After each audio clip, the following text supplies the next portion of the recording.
This is a CBS News Special Report. I'm Scott Pelley reporting from CBS News headquarters in New York. Good evening. U.S. forces, on the orders from President Trump, have launched an attack against the Assad regime in Syria tonight. This was retaliation for the Assad regime's chemical attack on Tuesday that killed more than 80 Syrian civilians. We understand that a number of cruise missiles were launched from U.S. ships in the Mediterranean, and those cruise missiles were targeting an airfield in Syria. Our David Martin is at the Pentagon with the latest on this developing story. David?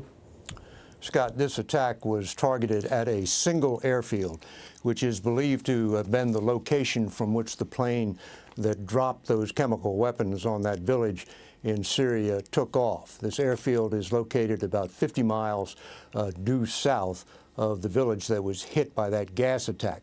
Nearly 60 cruise missiles were launched from ships in the eastern Mediterranean aimed at various locations around the airfield, including hangars and fuel storage areas.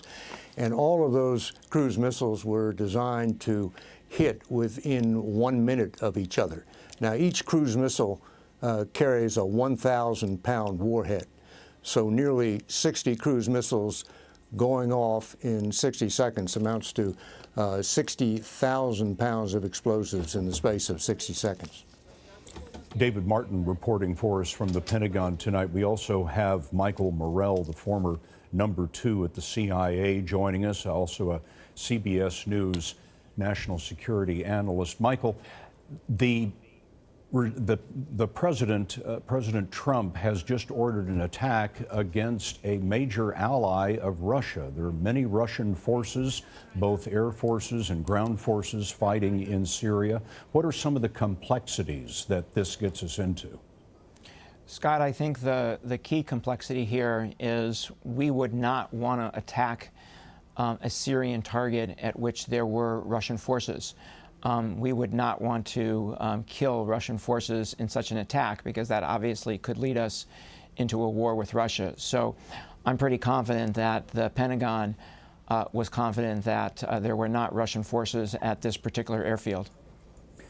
Michael Morell, former #2 at the CIA. Michael, thank you. We are expecting to hear from the president a little bit later this evening. He is in Palm Beach, Florida, hosting the president of China in their first meeting. We'll bring that to you as soon as we have it.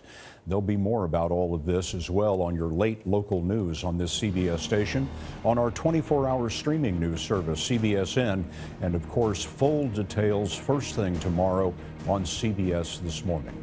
For some of you in the West, we'll be back with the CBS Evening News. I'm Scott Pelley, CBS News in New York. For news 24 hours a day, go to CBSNews.com.